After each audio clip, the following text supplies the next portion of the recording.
Hello everyone, this is Sherry and you're watching Lessons Learned. So now we're at the sewing machine and I've arranged my blocks and my sashing into little packets. And I have a little clip here and I have my 3 blocks from my first row and my width of fabric 1.5 inch strip. So on the back, like I was telling you yesterday, I actually noted that this would be row 1, block 1. I know you cannot see that probably, but I just wrote it in pencil. And then with this one, I did the same thing, except on the other side. This is the wrong side. Row 1, number 2. And then this one you really probably can't see, it's right there. Row 1, number 3. So that's going to help me keep things in order here and not mess up my arrangement of blocks that I finally decided on. And here are my other 4 little packets that I'm going to do one at a time. So I didn't cut these to the actual 12-inch size. I'm just going to take my width of fabric and just start sewing. I'm going to leave a little bit at the top. And then when I get down to the bottom, I'm going to cut with a little extra down here. I'll show you. And then I'll just go on and sew the second block on to that. And then when I get done with the rows, all of the rows, I'll go over to the cutting board or the cutting mat and I'll trim those off.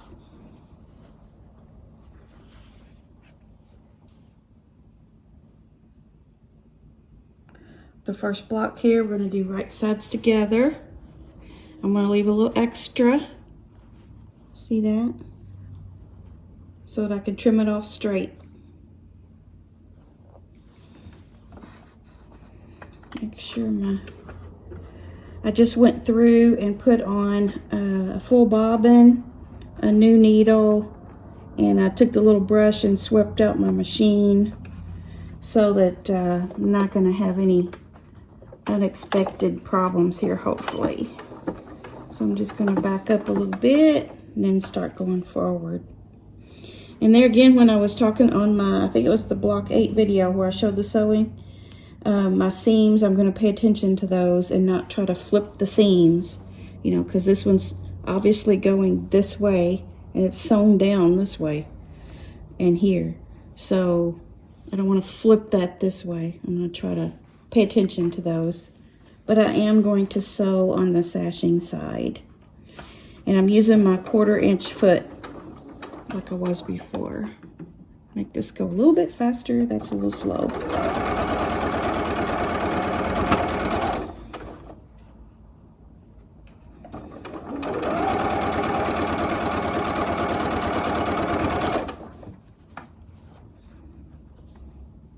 I don't use pins. You could stick pins in here or even this way.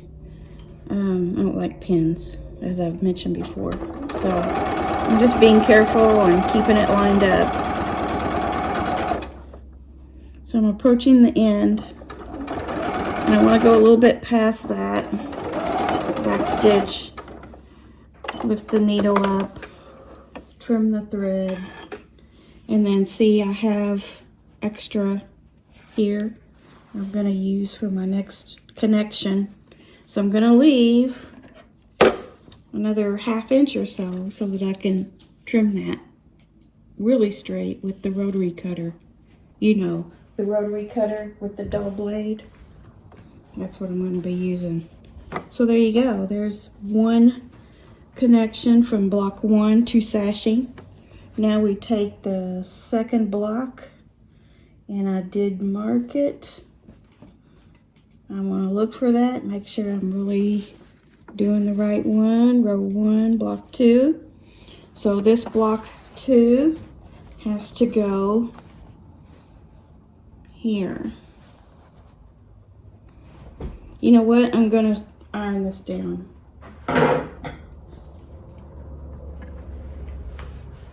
Just going to go toward the sashing. And I just realized something. I'm going to have to trim each of these off as I go because now I don't know where to start on this side. So plan has to be changed a little bit, but crisis averted. Let me go get my mat and bring it over here to my side, and I'll just cut them as I go. Okay, so now I brought my mat and rotary cutter over to the side where the iron and the ironing board pad is, so I can do all 3 of these steps at a time. See how you have to be flexible when you're sewing, because you just never know what you're going to run into. You can plan and write it out, but there's always going to be something you have to adjust for. So there we go. So I lined up my ruler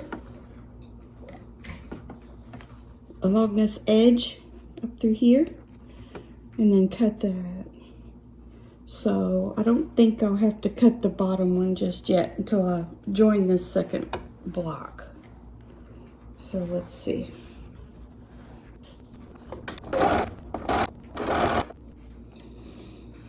So this is right sides together, the second block in row 1 to the sashing with a 1/4 inch seam.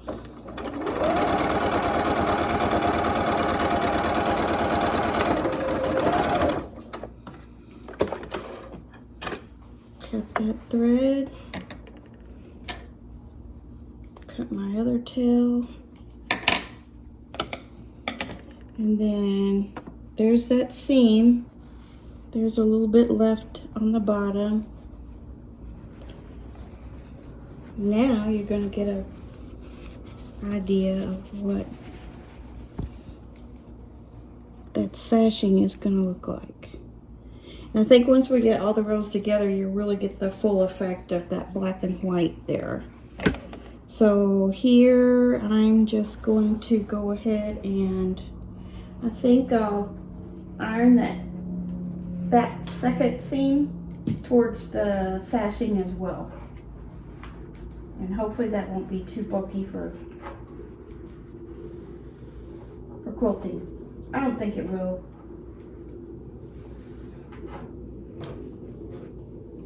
Okay, so there's where we joined everything at the end. And I'm just gonna go ahead and be brave and clip this.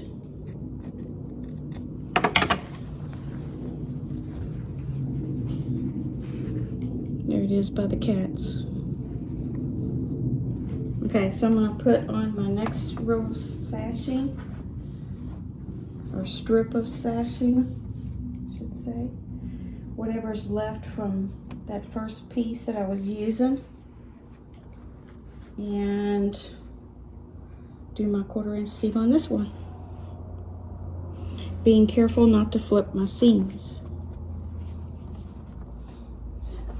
And I think I'm going to leave that up about a 1/2 inch like I did last time. That worked pretty good.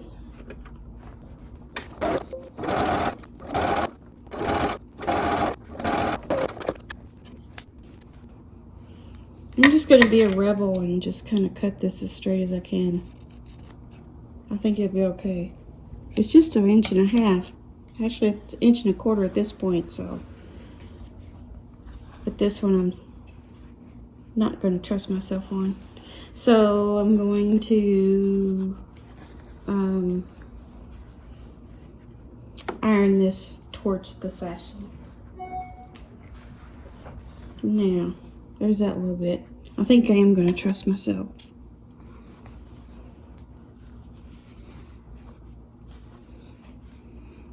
Check this out.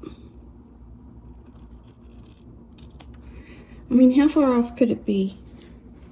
It's not going to make a difference. It's just a scrappy quilt, right? Okay, so now, making sure we have 1 and 2 going in the right directions and everything. I don't think I did, but my cats are looking weird. Look, see these cats? They're sideways. But you know what? I'm not worried about it. That's how I laid it out on the floor. So I'm gonna go with it. Okay, so let's do our block number 3. I've got it marked up here in pencil where you can't see it, but I can, so I know that that goes next to my sashing. Yeah, I think this, if the sashing was wider, I probably would spend a little more time cutting on the cutting mat and make sure I had it exactly straight to be able to put my border onto it. But since it's so narrow, I don't think it's gonna, I think I'm gonna be okay.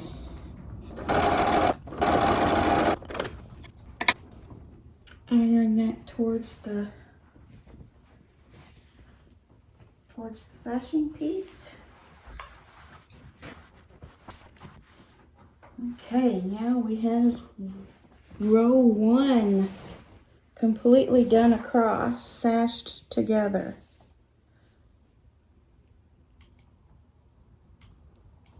Three blocks, 2 rows of sashing. So I'm gonna do that exact same thing 3 more times on rows 2, 3, and 4.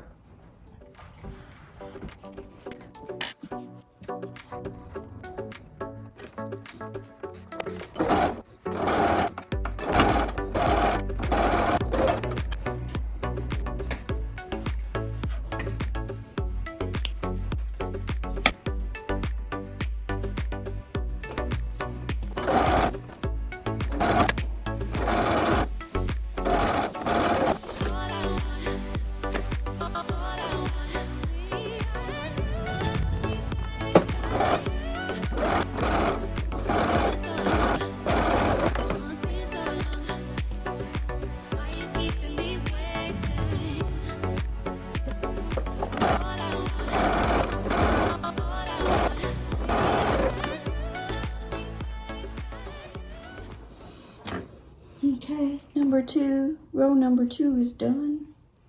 And there again, these where I sneaked these little cat heads in. This one's actually upside down, but I don't care. I think it's gonna be fine.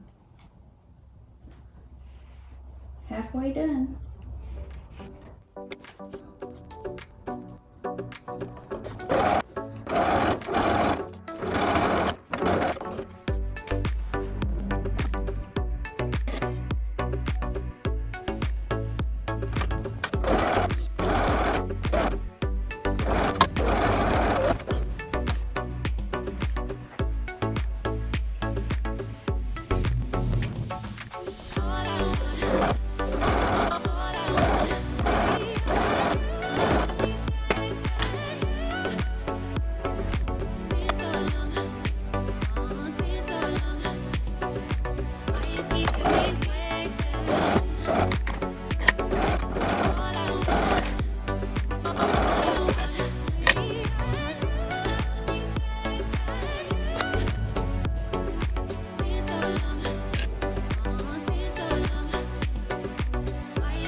Okay, that's my 4th row. So now we have to join the rows together with the same 1.5 inch sashing. So this time I have to make sure that I have a width long enough for it. So I have this piece is plenty long. That's the width of the fabric. It's lots of extra. So I'm gonna start, I think I'll just start on the 4th row and work my way back up. And then I'm probably gonna have to go over there and cut a couple more, or maybe I have some laying over there. I think I do. I think I have at least 2 more of these with the fabric 1.5 inch strips cut already. So here goes the long end. Same thing, just go in the opposite direction. Try not to flip your seams. If you do, it's not the end of the world.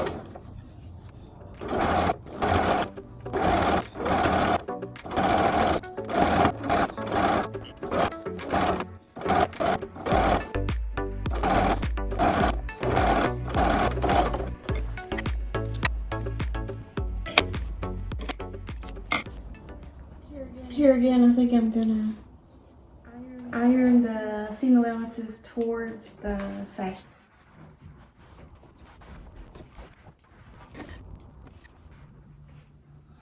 Ooh, now I'm getting excited. Check it. Check it out. See that? I don't know if you can tell. Okay, row 3 gets put onto this one. You want to make sure you don't flip it upside down. So I'm going to check myself here. I know my bigger cap blocks are all straight up and down, so I see that to be able to know that I need to put it this way, right sides together. And we'll be going down this side.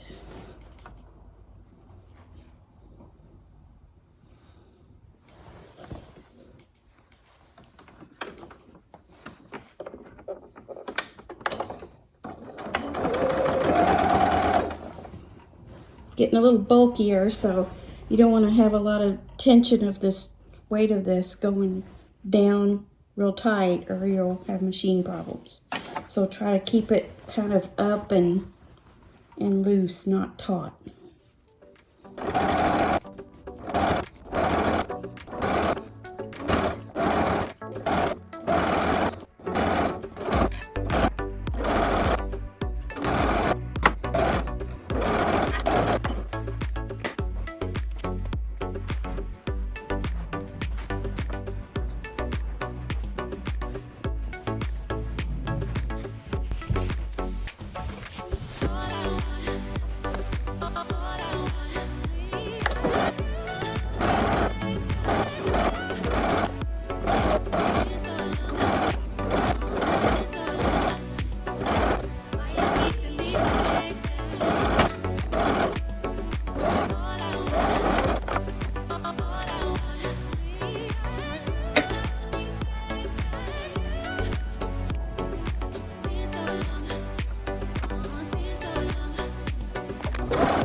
Okay, it's all together except for the borders.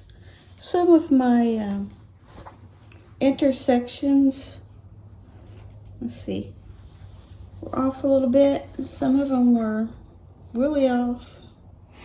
I don't know if you can see that. Comes off quite a bit.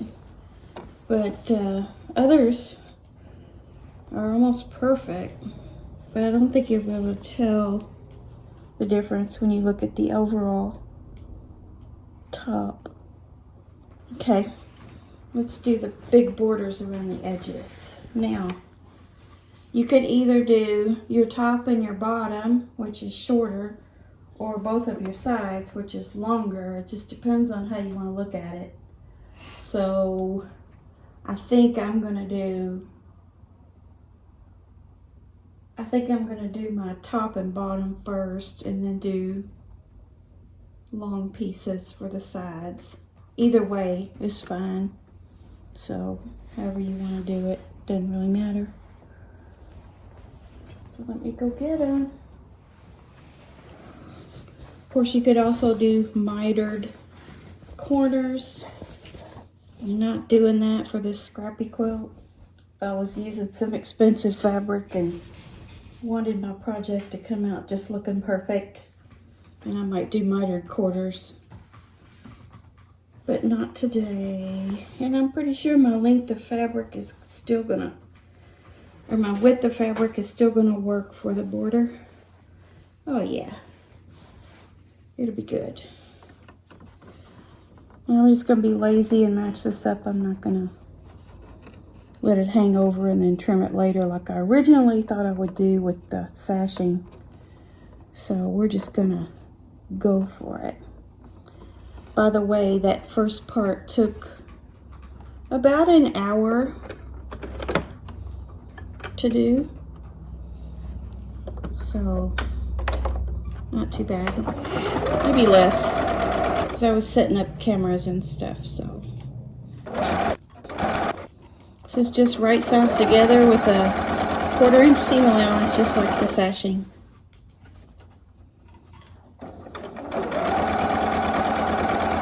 You still have those seam allowances you need to watch for to make sure you don't flip those again.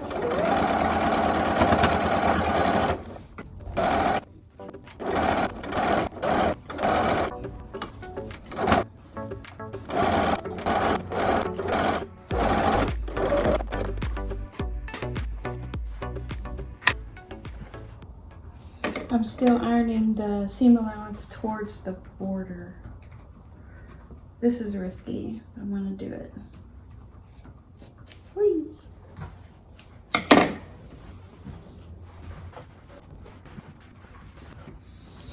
Okay. There's our top border. Can you see it? Kinda.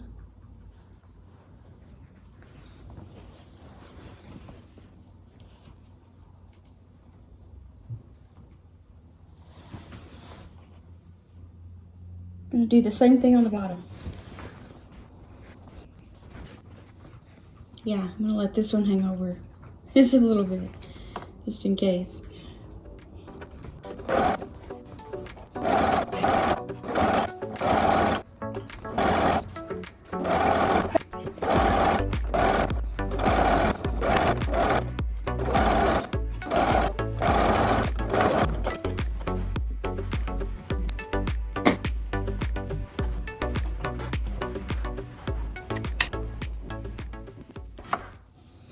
Okay, the bottom is done.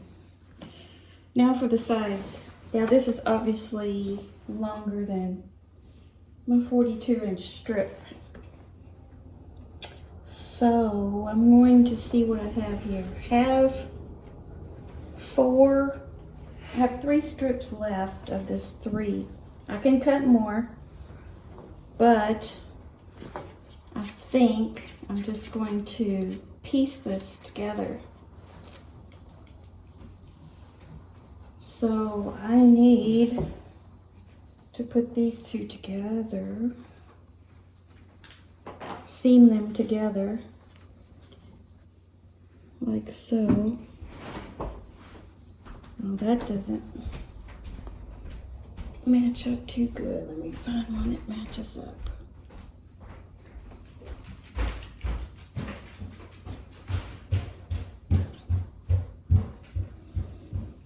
Okay, so right sides together. I'm just gonna make a seam Now I could make a sideways seam like this, but honestly, I think if I did that, you know, like you would turn it like this, like you do for binding. Maybe you don't know, but if you sew from here to here, then you turn it over and it's the weight of the seam is distributed. It's a way you could do it. I could do it that way. Let's do it that way. Let me draw a line. No, I'm not drawing a line. I'm just going to wing it. It's a day of winging things. But you got to be able to see that little point right there of your underneath fabric. So let's just show a teeny tiny edge of it. I've got this 1/4-inch foot on here, so that doesn't help any. It's got that fence on it, but we're going to see. I'm just going to use my awesome sense of straight. Which actually I'm not too bad on my sense of straight.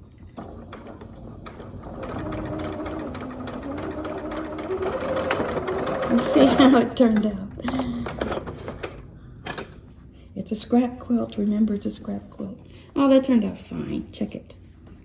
See that? There's my seam going up and down.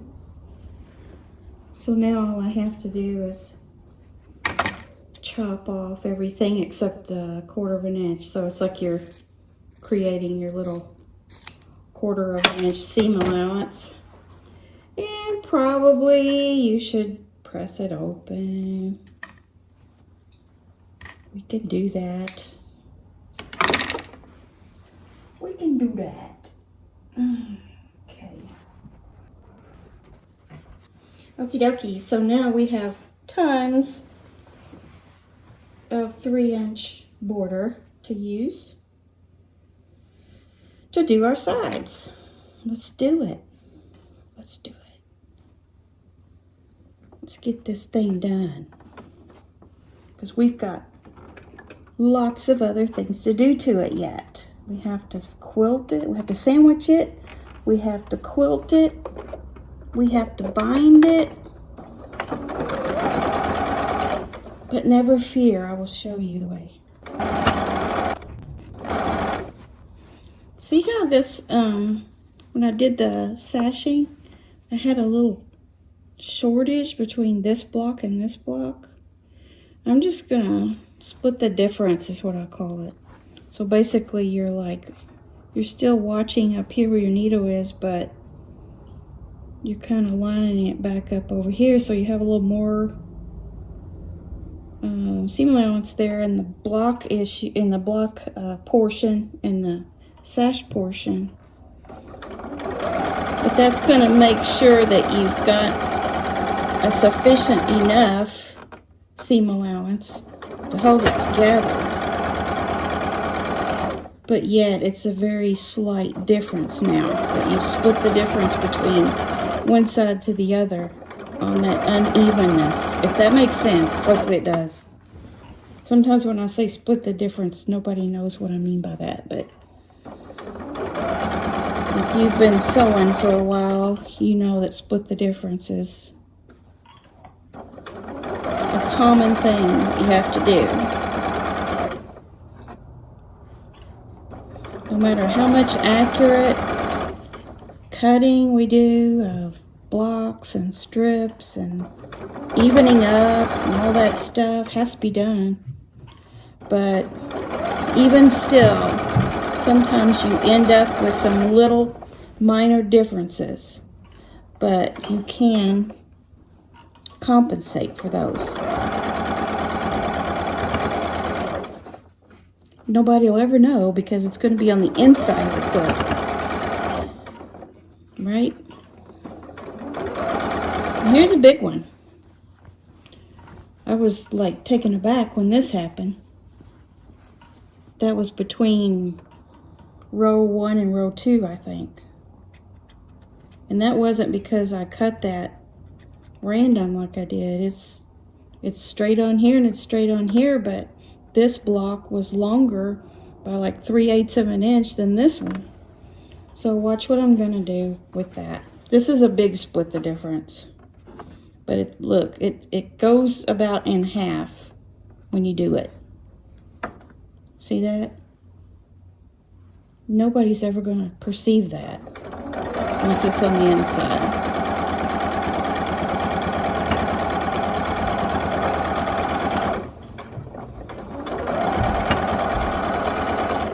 Especially after it's all put together. I mean, you'd really have to just be looking for it to find it. But that was the worst difference that I've had so far in this whole project. So I think that's pretty good. And it wasn't a miscalculation, or it wasn't a mismeasure or miscut. It's just something happened.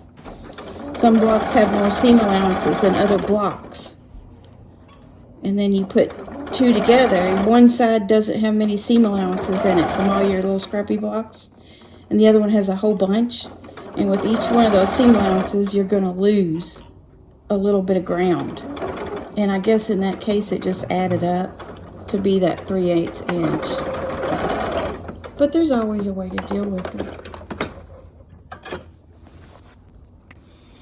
Okay, there's that. Look. You can really see there how that border's gonna be on next to that orange. I like it. So let me iron this, and then we'll have the other side to do.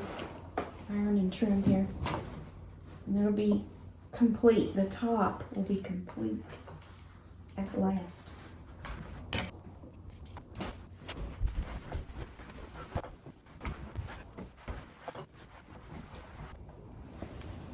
Okay, so I have one more side to do, long side, one more long side, and I'm gonna need to put together another one of these strips because it's not gonna be long enough. So let's do that.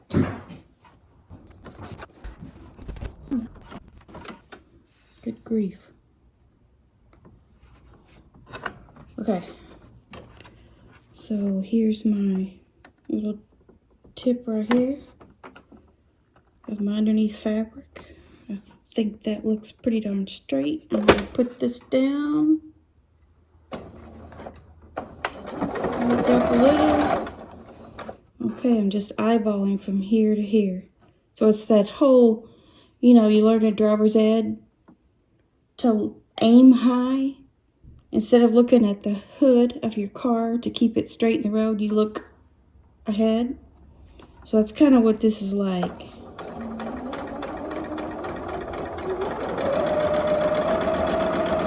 Aim high.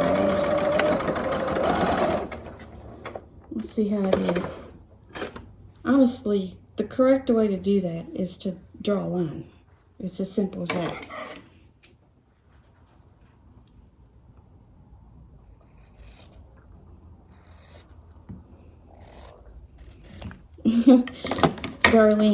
Darlene Michaud, she says, we're going to do it the lazy, tacky way. I'm not quite that bad, but some things I do the lazy way, for sure. But look, it came out okay. This is right there. Okay. I'll tack this on, and that will be it for the quilt top. Can't believe it. Hallelujah.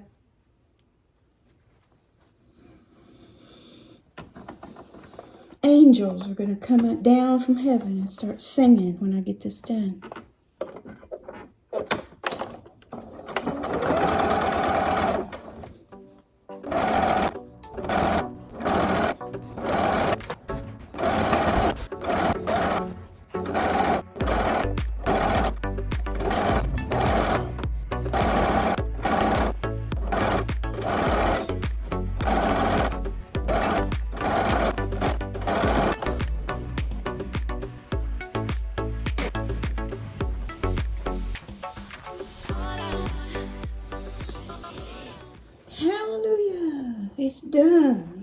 It's done, it's done, it's done. Let me go spread it out so you can see it. Okay, the light's not great in here right now, but here it is finished. There's my borders, my sashing. Does it make a difference in how cute it is? I think so. Some people might think it's a mess, I don't know, but what do you think? What do you think about it, Blue? Is it a success? You like it? Do you like it? Is it yours? I don't know, guys. I kind of really like it. So now all we have to do is go make a sandwich.